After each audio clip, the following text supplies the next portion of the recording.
একটা ছোট্ট ছেলে, স্কুলে যাকে প্রতিদিনই অপমান করা হতো, বন্ধুরা তাকে একঘরে করত, ক্লাসের ছেলেরা তাকে মারত, এমনকি একদিন তারা তাকে সিঁড়ি থেকে ঠেলে ফেলে দেয়। ঘরের কোণে গুটিসুটি মেরে থাকা সেই ছেলেটি তখনও জানতো না একদিন সে হবে এমন একজন মানুষ যার নাম শুনলে পৃথিবীর সবচেয়ে বড় কোম্পানি সিইওরা চুপ করে যায়। সেই ছেলেটার নাম এলন মাস্ক। একজন মানুষ সত্যি কি মঙ্গলে শহর বানাতে পারে? যদি কেউ বলে এটা অসম্ভব, এই মানুষটা বলবে অসম্ভব তো আমাকে করতেই হবে। এই মানুষটি শুধু গাড়ি তৈরি করেননি, শুধু রকেটও ওড়াননি, সে বদলে দিয়েছেন আমাদের ভবিষ্যৎ দেখার দৃষ্টিকোণ। আমরা যাকে চিনতাম ইন্টারনেট, গাড়ি, স্পেস, এই তিনটি পৃথিবীকেই তিনি উল্টে দিয়েছেন। দক্ষিণ আফ্রিকার পিটোরিয়া, এক শান্ত শহর, পাথুরে রাস্তা, গাছের সারির মাঝে লুকোনো পুরনো ঘর বাড়ি। এই শহরেই 1971 সালের 28 জুন জন্ম নিল এক অদ্ভুত নীরব বাচ্চা। তার নাম এলন। যে বাচ্চাটার এক অদ্ভুত বৈশিষ্ট্য ছিল, সে খুব কম কথা বলতো কিন্তু চিন্তা করতো লাখো। মায়ের ভাষায় এলন কখনো ঘরে থাকলেও মনে হতো সে যেন অন্য কোনো গ্রহে আছে। অতিরিক্ত বই পড়া, একাকিত্ব আর অদ্ভুত কল্পনার জগৎ, এলন ছিল অন্যরকম। যেখানে অন্য বাচ্চারা দৌড়ে খেলতো, এলন বসে থাকতো বইয়ের স্তূপে ডুবে। বিজ্ঞান, মহাকাশ, ইঞ্জিনিয়ার, কমিক্স যা পেতো তাই পড়তো। এমনকি একদিন নাকি মাত্র দুদিনে পুরো এনসাইক্লোপিডিয়া ব্রিটানিকা পড়ে ফেলেছিল। কিন্তু এই বই পাগল শিশুটার একটাই সমস্যা ছিল, লোনলিনেস। বন্ধু ছিল না, কেউ তার মাথার ভেতরের আইডিয়ার ঝড় বুঝতো না। বাইরের পৃথিবী তার কাছে ছোট্ট ছিল। এলনের স্কুল জীবন ছিল ভয়ানক। প্রতিদিন তাকে বুলিং করা হতো, মারধর করা হতো নিরীহ বলে। একদিন তো কয়েকজন তাকে সিঁড়ি থেকে ধাক্কা মেরে ফেলে দেয়, মুখে লাথি, শরীরে আঘাত, এমনকি কয়েকদিন হাসপাতালে থাকতে হয়েছিল। কিন্তু এই ঘটনাগুলোই তাকে বদলে দেয়। দুনিয়ার নিষ্ঠুরতা সে ছোট্ট বয়সেই বুঝে যায় এবং সিদ্ধান্ত নেয় একদিন সে এমন কিছু করবে যাতে কোনো বুলি তাকে ছুতে না পারে। তার প্রতিশোধ ছিল আলাদা, সাফল্য। তার বাড়ির পরিবেশও ছিল অস্থির, বাবা মার সম্পর্ক প্রতিদিন খারাপ হচ্ছিল এবং শেষ পর্যন্ত তারা আলাদা হয়ে যায়। এই ভাঙা পরিবার এলনের ভেতরে আরো একাকিত্ব তৈরি করে। সে শিখে যায় অনেক সময় নিজের পাশে কাউকে পাওয়া যায় না, তাই নিজেকেই নিজের শক্তি হতে হয়। এটাই তার চরিত্রের ভিত তৈরি করে, চাপ সহ্য করার ক্ষমতা, সমস্যা দেখলে পালিয়ে না যাওয়া, আর বিপরীত পরিস্থিতির মধ্যেও সামনে এগোনো। কিন্তু এই নীরব একাকী ছেলেটার মাথায় কিছু অন্যরকম চলছিল। 12 বছর বয়সে অন্য বাচ্চারা যখন ফুটবল খেলছিল, এলন ঘরে বসে নিজের কম্পিউটারে কোড লিখছিল এবং অবিশ্বাস্যভাবে সে তৈরি করে একটা ছোট্ট ভিডিও গেম যার নাম ব্লাস্টার। এত ছোট বয়সে কেউ ভাবেওনি যে সে এটা করতে পারে। গেমটি সে স্থানীয় একটি ম্যাগাজিনে বিক্রি করে $500 পায়। একটা বাচ্চার জন্য $500 মানে কি জানেন? এটা ছিল তার প্রথম প্রমাণ, আমি কিছু তৈরি করতে পারি এবং সেটা মানুষ ব্যবহার করতে চায়।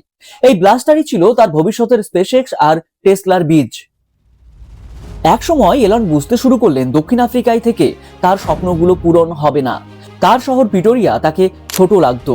তার মাথার ভেতরের মহাবিশ্বটা যেন আটকে যাচ্ছিল দেশের সংকীর্ণ বাস্তবতায়। কেননা দক্ষিণ আফ্রিকায় তখন বাধ্যতামূলকভাবে সামরিক প্রশিক্ষণ ছিল। এক দেশের রাজনৈতিক পরিস্থিতি, সহিংসতা আর বৈষম্য তাকে বিরক্ত করছিল।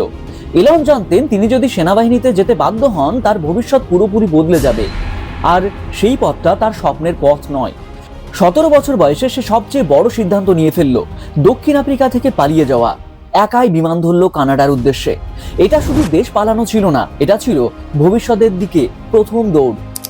কিন্তু কানাডার জীবন সহজ ছিল না। টাকা ছিল না, পরিচিত কেউ ছিল না, এমনকি থাকার জায়গা পেতেও কষ্ট হতো। এলন প্রতিদিন কাজ খুঁজতেন, যে কোনো কাজ। কখনো শস্যক্ষেত পরিষ্কার করতেন, কখনো বয়লার রুমে ঘাম ঝরাতেন, কখনো 40 ডিগ্রি গরমে কাঠ কাটার কাজ করতেন। বেঁচে থাকার জন্য তিনি যে কোনো কাজই করতেন, কারণ তার মাথায় একটা কথাই বারবার ঘুরছিল, আমি একদিন কিছু বড় তৈরি করবই। এরপর তিনি ভর্তি হলেন কুইন্স ইউনিভার্সিটি, পরে ট্রান্সফার নিলেন ইউনিভার্সিটি অফ পেনসিলভেনিয়া। এখানে তার জীবন বদলাতে শুরু করলো। তিনি দিনে ক্লাস করতেন, রাতে পড়তেন বই। তার রুমমেট বলতেন এলন এমন ভাবে পড়তো যেন পৃথিবীর সব প্রশ্নের উত্তর এক জায়গায় খুঁজছে। ফিজিক্স আর ইকোনমিক্স দুটোই পড়লেন তিনি, কারণ তিনি জানতেন একদিকে বিজ্ঞান জানলে ভবিষ্যৎ তৈরি করা যায়, আর অর্থনীতি জানলে সেই ভবিষ্যৎ টিকিয়ে রাখা যায়। কিন্তু সমস্যা হলো টাকা তখনও ছিল না। এলন আর তার ভাই কিম্বাল বাড়তি আয়ের জন্য রুম ভাড়া দেওয়া শুরু করলেন। ছোট্ট একটা বাড়ি ভাড়া নিয়ে তাকে পার্টি হাউস বানালেন। রাতে পার্টি, দিনে পড়া, এটাই ছিল তাদের বাঁচার উপায়। ডিগ্রি শেষ করতে করতে এলন প্রায় দেউলিয়া হয়ে গিয়েছিলেন। খাওয়া, থাকা, পড়াশুনো সব কিছুর খরচ সামলানো অসম্ভব হয়ে যাচ্ছিল। অনেক রাতে এলন শুধু $1 হটডগ খেয়ে ঘুমোতেন। অনেক দিন শুধু নুডলসকে কাটিয়েছেন, এমনকি কখনো কখনো খরচ বাঁচাতে লাইব্রেরিতে ঘুমোতেন। কিন্তু এই সময় একটা বিষয় স্পষ্ট হয়ে গেল, তিনি যতই কষ্ট পান ততই তার ভেতরের আগুনটা আরো তীব্র হয়ে ওঠে। ডিগ্রি হাতে পাওয়ার পর এলন ঠিক করলেন এবার সময় ফিউচার বানানোর। তাই তিনি চলে গেলেন এমন এক জায়গায় যেখানে আইডিয়া আর প্রযুক্তি মিলে জন্ম নেয় নতুন দুনিয়া, সিলিকন ভ্যালি। এখানে এসে তিনি বুঝলেন তাৎক্ষণিক সাফল্যের রাস্তা নেই, কিন্তু এখানে আছে সেই উন্মাদ লোকগুলো যারা পৃথিবী বদলাতে চায়, এবং তিনি ঠিক তাদের মধ্যেই নিজের জায়গা বানাবেন। সিলিকন ভ্যালিতে পা রাখা মাত্র এলনের মাথায় তিনটি বড় আইডিয়া ঘুরছিল, ইন্টারনেট, কার আর স্পেস। তিনটি তখন নতুন, ঝুঁকিপূর্ণ এবং পাগলামি, আর ঠিক সেই কারণেই তিনি এগুলো করতে চেয়েছিলেন।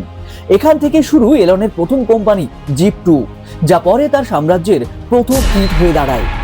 সিলিকন ভ্যালিতে এসে এলন বুঝে গেলেন এখানে টিকে থাকতে গেলে শুধু স্বপ্ন নয়, অমানসিক পরিশ্রমই হবে তার অস্ত্র। এবং সেই পরিশ্রমের প্রথম যুদ্ধক্ষেত্রের নাম জিপ2। ভাই কিম্বেল মাস্কের সাথে শুরু টু ব্রাদার্স অন ড্রিম 1995 সাল। এলন আর তার ভাই কিম্বাল সিদ্ধান্ত নিলেন তারা নিজেদের কোম্পানি বানাবেন। তারা দুজনে মিলেই শুরু করলেন জিপ2। ধারণাটা ছিল সহজ, পত্রিকাগুলোর জন্য অনলাইন সিটি গাইড তৈরি করা। শুনতে সাধারণ, কিন্তু তখনকার সময়ে ইন্টারনেট মানে ছিল এক রহস্যময় নতুন পৃথিবী। এলন জানতেন যে এই পৃথিবী দখল করবে সেই দখল করবে ভবিষ্যৎ। অফিসে মেঝেতে ঘুম, নো বেড নো প্রবলেম। তাদের এত টাকা ছিল না যে অফিস আর থাকার জায়গা দুটোই ভাড়া নিতে পারে। তাই তারা একটা ছোট্ট অফিস ভাড়া করলো। এটাই ছিল অফিস, ঘর, রান্নাঘর, সবকিছু। দিনে তারা ক্লায়েন্টের সাথে দেখা করত, রাতে এলন কোড লিখতেন। এমনকি রাতে অফিসে ঘুমানোর জন্য কোথাও জায়গা না থাকলে তিনি সোজা মেঝেতে শুয়ে পড়তেন, ব্যাগে মাথা রাখতেন আর উপরে একটা পাতলা চাদর। এটাই ছিল তরুণ এলন মাস্কের বেডরুম। আর সকালে তাদেরকে অফিসের বাথরুমে দাঁড়িয়ে দাঁড়িয়ে দাঁত ব্রাশ করতে দেখতো কর্মচারীরা। আর তার বিশ্বাস ছিল যদি তুমি সাফল্যের স্বপ্ন দেখো তবে স্বাচ্ছন্দ্যের ঘুম তোমার জন্য নয়। শুরুতে কেউ জিপ2কে পাত্তা দিচ্ছিল না। কেউই ভাবেনি যে দুটি তরুণ ভাই ইন্টারনেটের মাধ্যমে সংবাদপত্রের ভবিষ্যৎ বদলে দিতে পারে। কিন্তু ধীরে ধীরে পরিস্থিতি বদলাতে শুরু করলো। এক একটি পত্রিকা জিপ2কে ব্যবহার করতে লাগলো। অনলাইন মানচিত্র, ব্যবসার ঠিকানা, নেভিগেশন সবকিছুই ছিল জিপ2 এর সেরা সেবা। আর ঠিক সেই সময় ঘটলো সবচেয়ে বড় breakthrough. The New York Times এবং শিকাগো ট্রিবিউনের মতো বিখ্যাত মিডিয়া হাউস জিপ2 এর প্রতি আগ্রহ দেখালো। এটাই তাদের প্রথম বড় সুযোগ। সাল 1999। প্রযুক্তির দুনিয়ায় যেন বজ্রপাতের মতো খবর ছড়িয়ে পড়লো। কম্প্যাক্ট কোম্পানি $307 মিলিয়ন জিপ2 কিনে ফেললো। এলন মাস্কের হাতে এলো প্রায় $22 মিলিয়ন। এক নীরব, বুলিড, সংগ্রামী বালক প্রথমবারের মতো জীবনে দেখলো বড় অঙ্কের টাকা।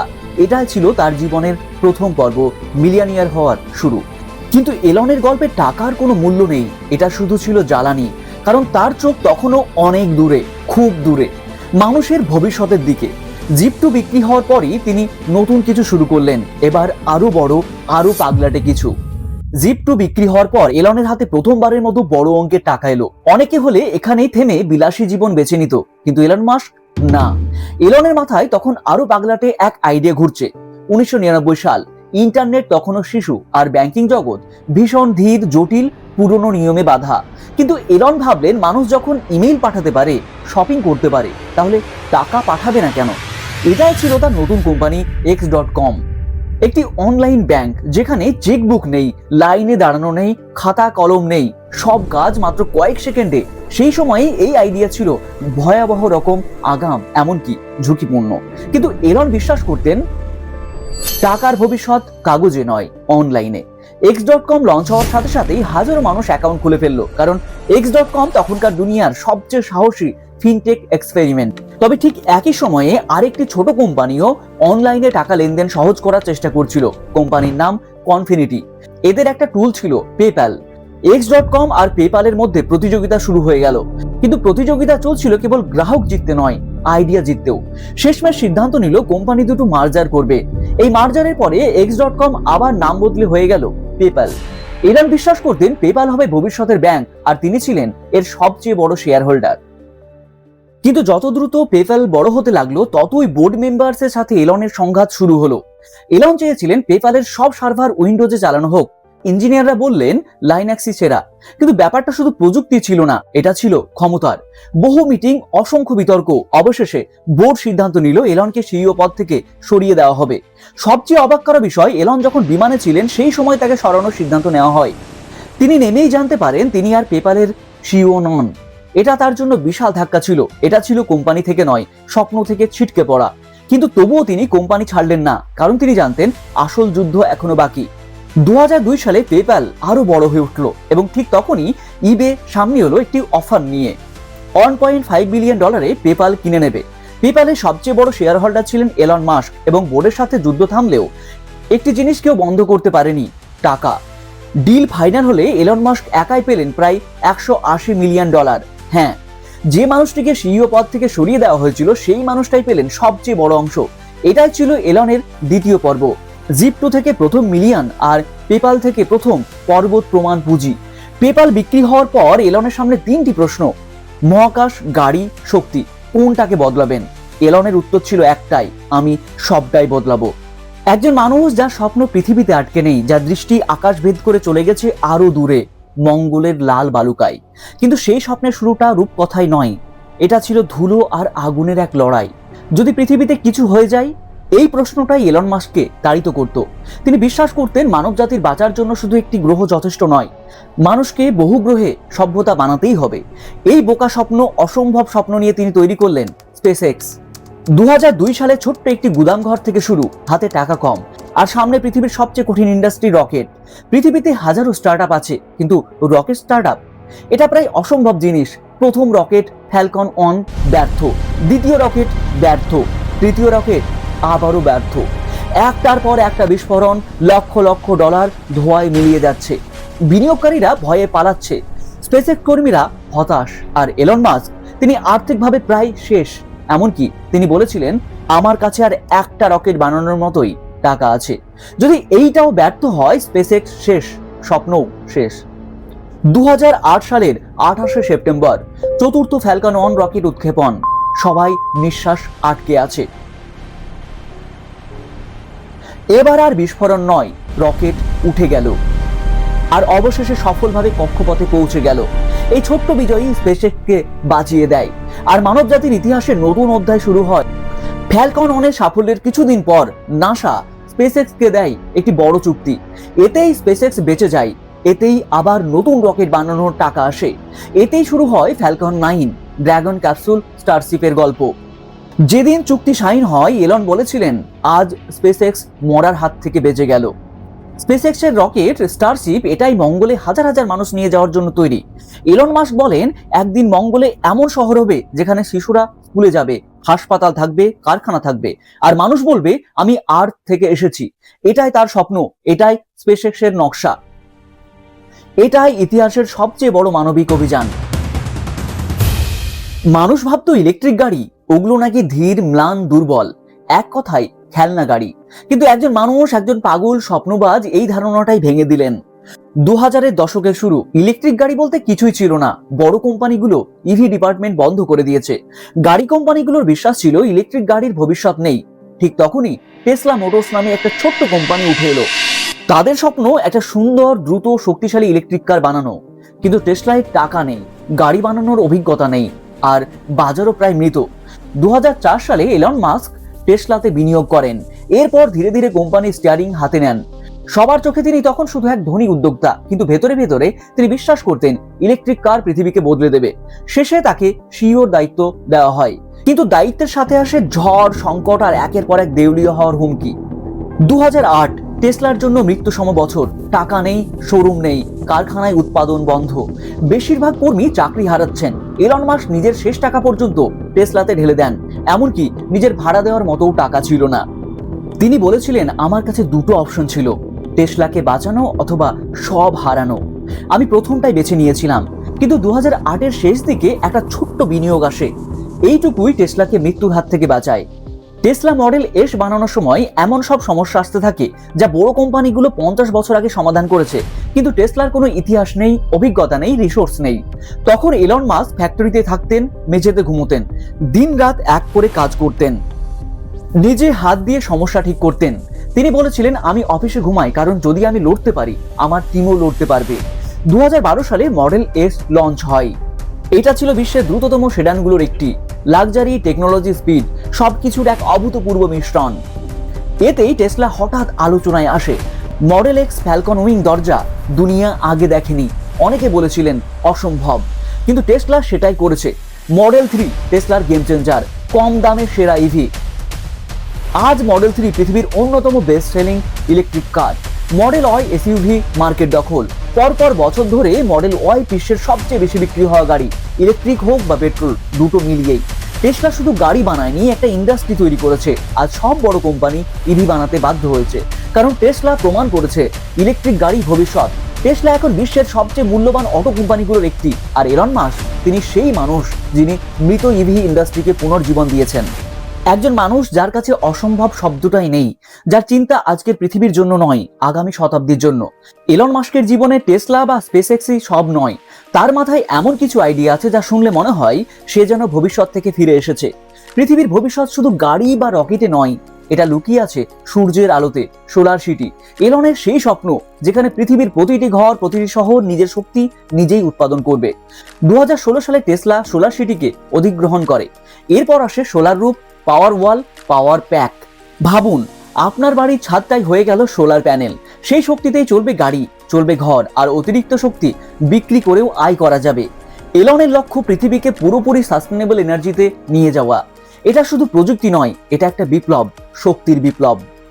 মানুষ ভাবতো দ্রুতগতির ট্রেন মানে 300 থেকে 400 কিলোমিটার পার ঘন্টা, কিন্তু এলন প্রস্তাব দিলেন এক পাগল আইডিয়া, হাইপার লুপ। ভ্যাকিউম টিউবের ভেতর দিয়ে চলবে পড ট্রেন, গতি হবে 1100 কিলোমিটার পার ঘন্টা, এয়ারপ্লেনের গতির কাছাকাছি।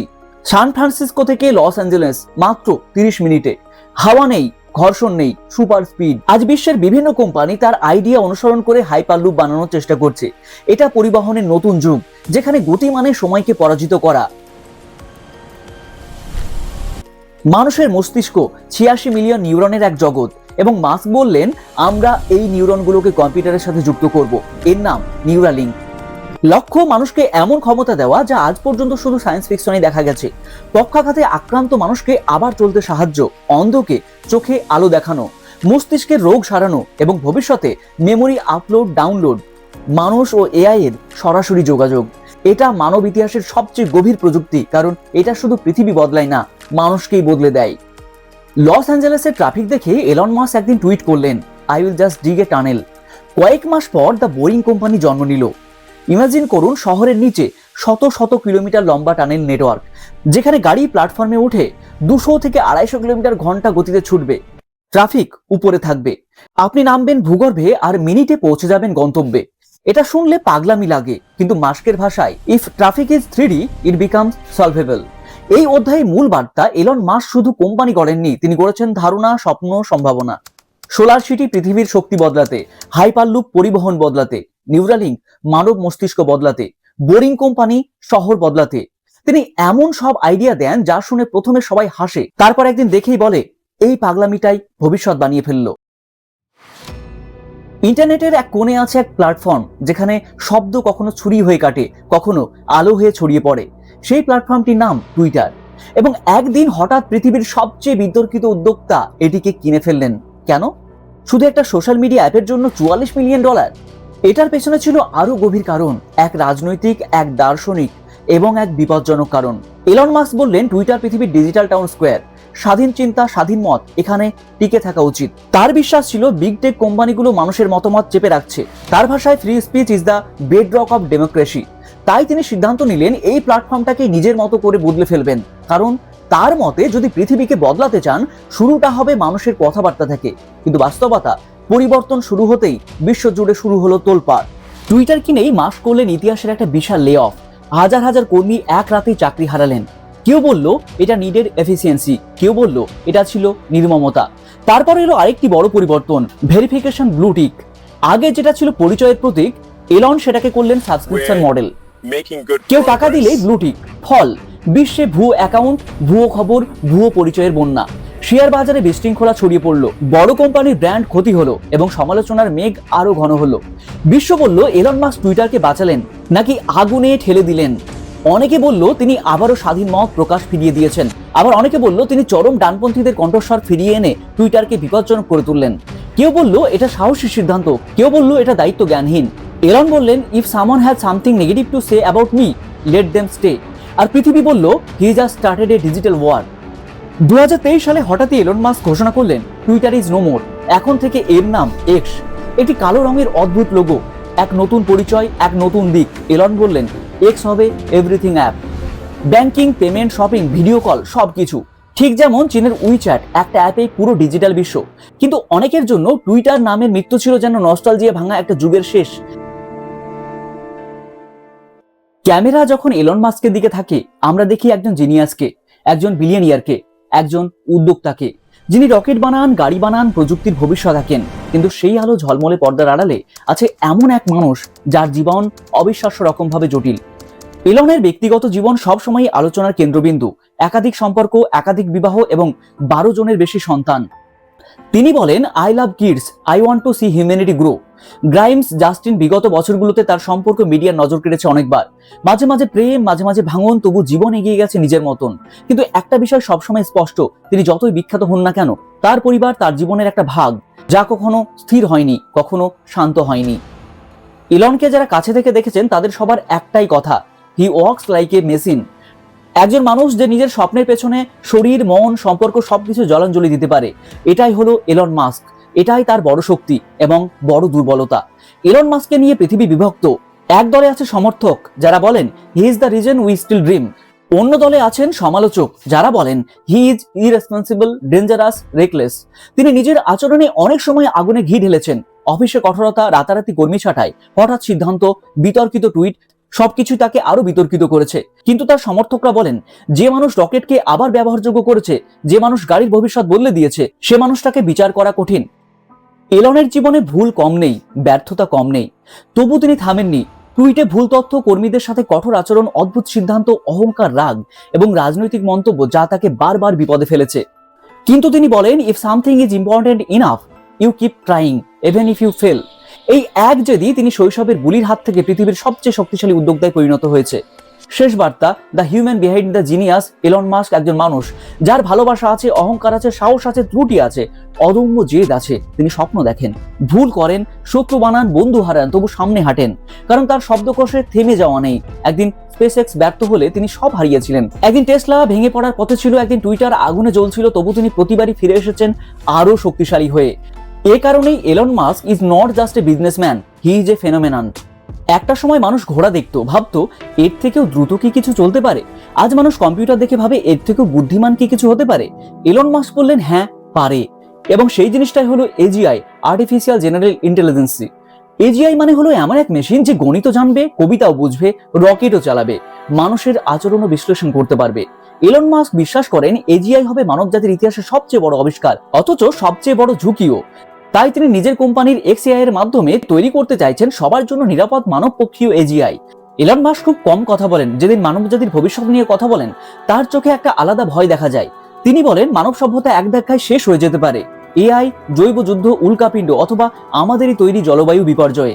এবং এটাই তাকে তাড়িয়ে নিয়ে যায় একটা প্রশ্নের দিকে, if something happens to Earth, what then? তার উত্তর, মার্স। মানব ইতিহাসে প্রথম মানুষ যে চাঁদে পা রেখেছিল তার নাম আমরা এখনো মনে রাখি, কিন্তু এলন মাস্ক চান মানব ইতিহাসে প্রথম যে মানুষ মঙ্গল গ্রহে পা রাখবে তার নাম যেন মানুষ ভুলতে না পারে। স্পেসএক্স এর স্টারশিপের লক্ষ্য 100 মানুষকে একসাথে মহাকাশে বহন করা। একটা নয়, হাজার হাজার স্টারশিপ যাবে পৃথিবী থেকে মার্সে। ধীরে ধীরে তৈরি হবে মানুষের প্রথম ইন্টারপ্ল্যানেটারি কলোনি। এলন মাস্কের ভাষায়, যদি মানব সভ্যতার ভবিষ্যৎ রক্ষা করতে চাই, আমাদের বহু গ্রহে ছড়িয়ে পড়তেই হবে।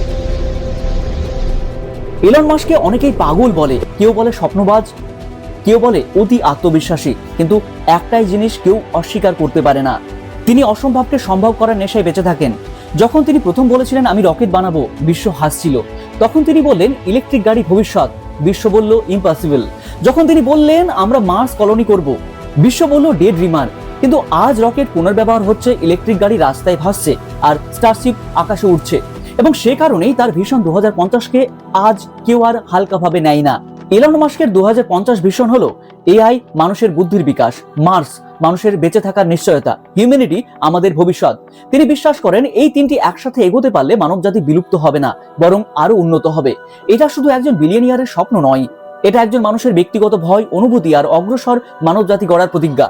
ইলন মাস্কের জীবনের প্রতিটি অধ্যায় আমাদের শেখায় একটাই বিষয়: ব্যর্থতা স্টেপিং স্টোন। তিনি জানেন প্রতিটি ব্যর্থতা তাকে ভেঙে দেয়নি, বরং তাকে আরো শক্তিশালী করেছে। ফ্যালকন রকেট যখন বারবার বিস্ফোরিত হয়েছিল, টেসলা যখন দেউলিয়া হওয়ার মুখে দাঁড়িয়েছিল, ইলন থামেননি। তিনি সবসময় বলেছেন, failure is an option here, if things are not failing you are not innovating enough. আজকের ইলন একজন মানুষ যিনি শুধু ব্যবসায়ী নয়, বরং স্বপ্নবাজ। রকেট বিজ্ঞানী, প্রযুক্তির বিপ্লব, একজন মানুষ যিনি স্বপ্নকে বহু গ্রহবাসী করার স্বপ্ন দেখেন। Tesla, SpaceX, Neuralink, Starlink, x সবকিছুই তার অপরাজেয় মানসিকতার লক্ষ্য। তিনি প্রমাণ করেছেন যদি আপনি না থামেন, আপনি কোনো স্বপ্নকেও ছোট করতে পারবেন না। আপনিও স্বপ্ন দেখতে পারেন, আপনিও ব্যর্থ হতে পারেন, আপনিও মানুষ, কিন্তু থামবেন না। ইলন মাস্ক আমাদের দেখিয়েছেন স্বপ্ন বড় হলে, চেষ্টা চালিয়ে গেলে এবং সাহস থাকলে অসাধ্যও সম্ভব। আপনি যে স্বপ্ন দেখেন তার জন্য লড়াই করুন, ভয়কে কাছে আসতে দেবেন না। ব্যর্থতা কখনো শেষ নয়, এটা শুধু পরবর্তী সাফল্যের পথ। ইলন মাস্ক হয়তো একটা নাম, কিন্তু তার গল্প হলো এক মানবিক পাঠ। একজন মানুষ কখনো হাল ছাড়ে না, তিনি ভবিষ্যৎ গড়ে। আপনিও সেই মানুষ হতে পারেন। ইলন মাস্ক কি সত্যি স্বপ্নবাজ নাকি একজন পাগল? আপনার মতামত মন্তব্য করে জানাতে ভুলবেন না। ভিডিওটি ভালো লাগলে চ্যানেলটি সাবস্ক্রাইব করবেন। পরবর্তীকালে আপনারা কোন বিষয়ে ভিডিও দেখতে চান মন্তব্য করে জানাবেন। ধন্যবাদ।